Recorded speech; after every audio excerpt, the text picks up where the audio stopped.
അമ്മ അപ്പൊ അടുത്ത മാസം ക്രിസ്മസ് ഒക്കെ വരുമല്ലേ? അപ്പൊ ക്രിസ്മസ് സ്പെഷ്യലായിട്ട് നമുക്ക് എന്താ ഉണ്ടാക്കാൻ പറ്റുന്നത്? നമുക്ക് ഇന്ന് നെയ്ച്ചോറും ഏത്തക്കായിട്ട ബീഫ് കറി. ഓക്കെ, പിന്നെ മതിയില്ലേ? ആദ്യം പൊടികളൊക്കെ മൂപ്പിച്ചെടുക്കണം.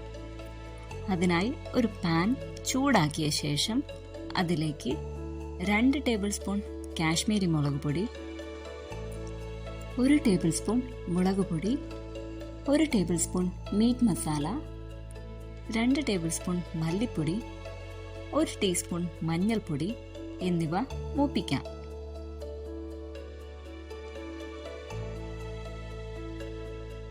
ഇനി കറിക്ക് വേണ്ട ഇൻഗ്രീഡിയൻസ് എല്ലാം റെഡിയാക്കി വെച്ചു.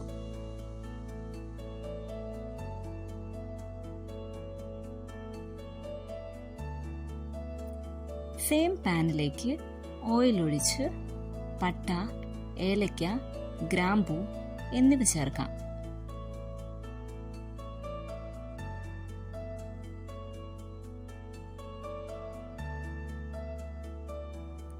അതിലേക്ക് കടുകിട്ട് പൊട്ടിക്കാം.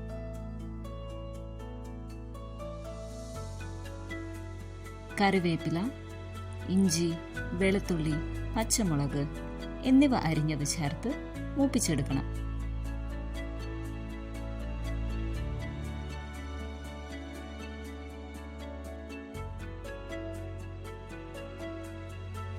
അതിലേക്ക് അരിഞ്ഞു വെച്ച സവാള ചേർത്ത് വഴറ്റാം.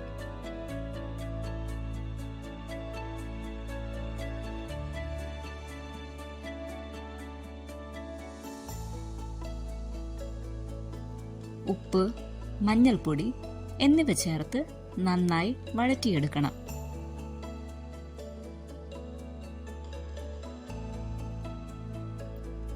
അര കിലോ ബീഫാണ് എടുത്തിരിക്കുന്നത്. അത് ചേർത്ത് കൊടുക്കാം. നേരത്തെ മൂപ്പിച്ച പൊടികൾ ചേർത്ത് മിക്സ് ചെയ്യാം.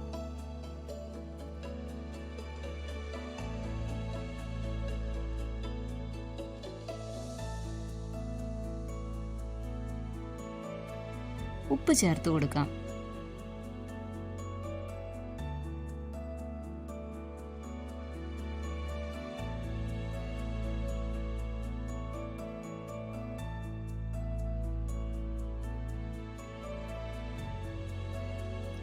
ബീഫ് കുക്കറിലാണ് വേവിക്കുന്നത്.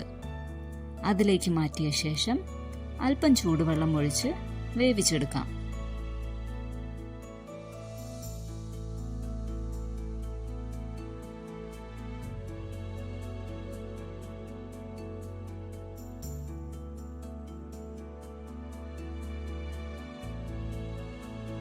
ഇനി നെയ്ച്ചോറിനായി ഒരു ഉരുളിയിലേക്ക് നെയ്യും ഡാൽഡയും ചേർത്ത ശേഷം നട്ട്സ്, കിസ്മിസ് എന്നിവ വറുത്തു മാറ്റി വയ്ക്കാം.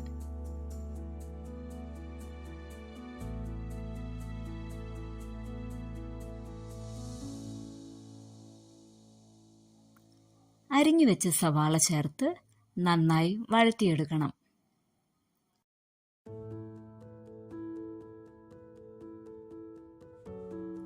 അതിലേക്ക് പട്ട, ഗ്രാമ്പൂ, ഏലക്ക എന്നിവ ചേർത്ത ശേഷം 1 ഗ്ലാസ് അരിക്ക് 2 ഗ്ലാസ് വെള്ളം എന്ന കണക്കിൽ വെള്ളം ചേർത്ത് കൊടുക്കാം. കല്ലുപ്പ് ചേർത്ത് കൊടുക്കാം. തിളച്ച ശേഷം കഴുകി വെച്ച കൈമ അരി ചേർത്തിളക്കി വേവിച്ചെടുക്കാം.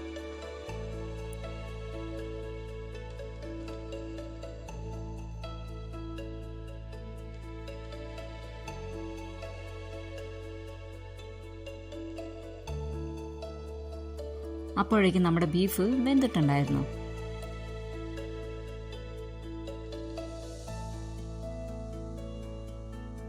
അതിലേക്ക് അരിഞ്ഞു വെച്ച പച്ചക്കായ ചേർത്ത് മിക്സ് ചെയ്ത് വേവിച്ചെടുക്കണം.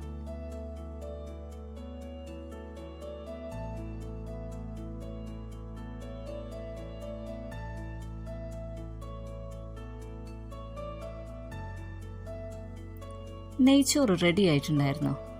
നട്ട്സും കിസ്മിസും ചേർത്ത് കൊടുത്ത് മൂടി വയ്ക്കാം.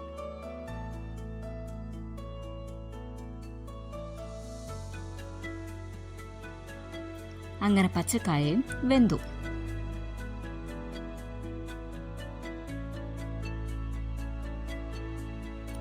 അവസാന കറിയിലേക്ക് അല്പം ഗരം മസാല, ചെറുനാരങ്ങ നീര് എന്നിവ ചേർത്ത് മിക്സ് ചെയ്താൽ നമ്മുടെ കറി റെഡി.